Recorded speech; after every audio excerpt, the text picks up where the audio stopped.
The center of our Milky Way is about 27,000 light-years away, and it's hard to imagine us ever visiting this magical place of otherworldly astronomical phenomena and extraordinary objects. We are located in the flat spiral disk of our galaxy, and the nearest other star system, Alpha Centauri, is 4.3 light-years away. In the central bulge, stars are packed much more densely.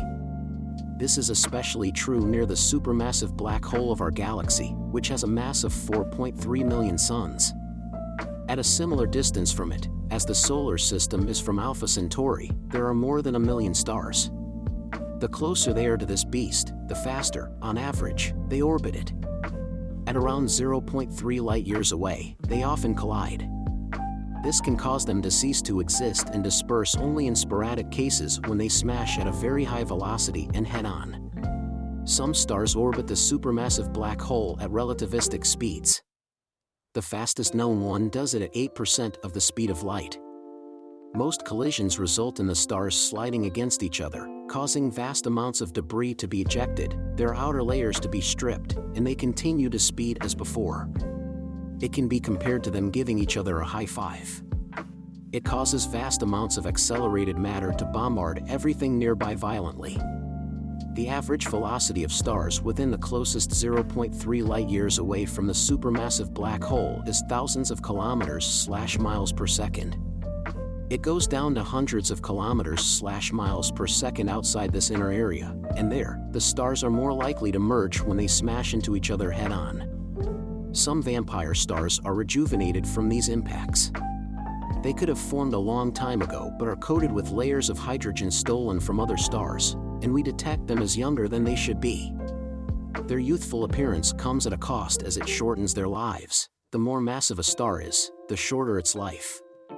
Not only is it too far for us to probably ever see the center of the Milky Way, even with automatic probes, but it would also be tremendously dangerous.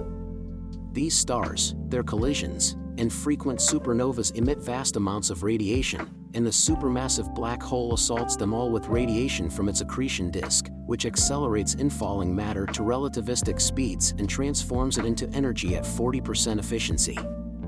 In comparison, the nuclear synthesis that makes stars shine transforms matter into energy at only 0.7% efficiency. The lucky tourist who would nevertheless be able to visit this extraordinary place would be dazzled by spellbinding phenomena. Sometimes, they would be the jets emanating from the poles of the rotating supermassive black hole. They would look like lightsabers from Star Wars.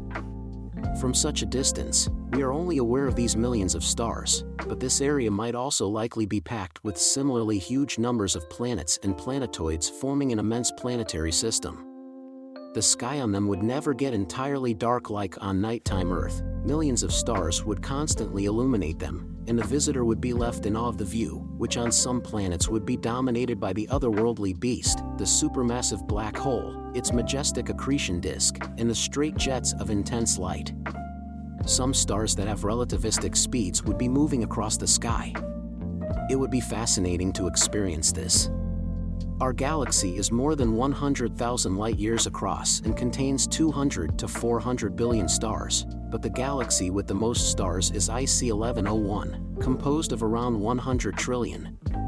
In the hearts of some galaxies lurk supermassive black holes tens of billions of times as massive as the Sun, and a trip to their centers would be even more fascinating and extreme.